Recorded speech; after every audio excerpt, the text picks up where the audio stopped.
আমাদের নেতাকর্মীগণ অত্র এলাকার যারা ছিলেন তারা এখানে ঘটনা ঘটার সঙ্গে সঙ্গে 11:30টার দিকে যখন সূত্রপাত হয় তখন থেকেই এখানে স্বেচ্ছাসেবক হিসাবে দায়িত্ব পালন করেছেন।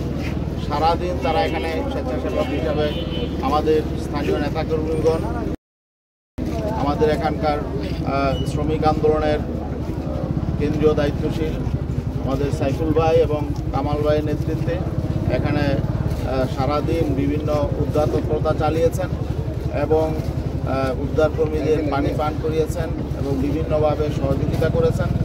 আসলে এটা একটা মর্মান্তিক ঘটনা। আমাদের দেশে এই জাতীয় ঘটনা প্রায়ই ঘটে। এই যে অগ্নিকাণ্ডের ঘটনা ঘটল, এটার পেছনের কারণ কি আমরা চাই এটা সুষ্ঠু তদন্ত সাপেক্ষে উদ্ঘাটন করা হোক। এই জাতীয় অনাকাঙ্ক্ষিত ঘটনা যাতে না ঘটে। আর যারা এখানে হয়েছেন, নিহত হয়েছেন, ইতিমধ্যে আমরা ফায়ার সার্ভিসের যারা এখানে নেতৃত্ব দিয়েছেন তাদের কাছ থেকে শুনেছি যে 16 জনের তথ্য এই পর্যন্ত তারা আমাদেরকে দিয়েছেন যে 16 জনের তারা এখানে লাশ মৃত করেছেন। এবং এটা একটা আশঙ্কার বিষয় হলো এই 16 জন কিন্তু সবাই গার্মেন্টসে ছিলেন, গার্মেন্টস কর্মী। কিন্তু যারা এই কেমিক্যালের গোডাউনে ছিল ওখানে কারা কতজন ছিল এবং তাদের অবস্থা কি এটা এখনো পর্যন্ত আমরা কিন্তু জানতে পারি নাই। তো আমরা যেটা শুনতে পেয়েছি যে এই গোডাউনে, কেমিক্যালের গোডাউনেও লোকজন ছিলেন, সেখানকার কর্মীদের কী অবস্থা সেটা এখনো পর্যন্ত আমরা জানি না।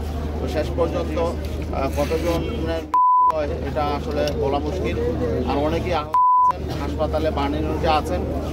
আমরা দোয়া করি আল্লাহ তাআলা তাদেরকে যাতে সুস্থতা দান করেন এবং এখন রাষ্ট্রের দায়িত্ব হলো যে যারা হয়েছেন তাদের ক্ষতিপূরণ দেওয়া। যেহেতু এখানে দরিদ্র ফ্যামিলির শ্রমজীবী মানুষ, অতএব রাষ্ট্রের দায়িত্ব হলো এই যারা হয়েছে তাদের পুনর্বাসনের, পরিবারের পুনর্বাসনের ব্যবস্থা করা এবং তাদের উপযুক্ত ক্ষতিপূরণ দেওয়া। আর যদি মালিক পক্ষের কোনো গাফিলতির কারণে, অব্যবস্থাপনার কারণে যদি এই ঘটনা ঘটে থাকে তাহলে সেই মালিক পক্ষকেও জবাবদিহিতার আওতায় আনা। আর কেন এই ঘটনা ঘটলো, কী কারণে ঘটলো, আসলে এখানে কোনো ব্যত্যয়, আইনের ব্যত্যয় ঘটেছে কিনা সেটা উদ্ঘাটন হওয়া দরকার।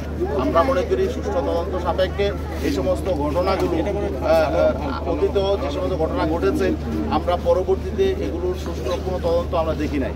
আমরা চাই এগুলো সুষ্ঠু তদন্ত হোক, পেছনে কেন এই সমস্ত অগ্নিকাণ্ড ঘটে এই ঘটনাগুলো আমাদের যদি আমরা আগের থেকে যদি আমরা এগুলোর ব্যবস্থা না নিতে পারি এভাবে আর হয়তো সামনে আরও ঘটনা ঘটবে।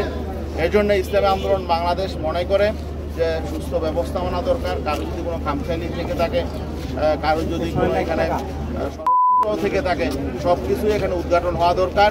আর এখন আমাদের দায়িত্ব হলো যে নিহত যারা রয়েছে তাদের পরিবার পরিজনের খেয়াল রাখা এবং তাদের উপযুক্ত ক্ষতিপূরণের ব্যবস্থা করা এবং যারা আহত রয়েছে তাদের সুচিকিৎসার ব্যবস্থা করা।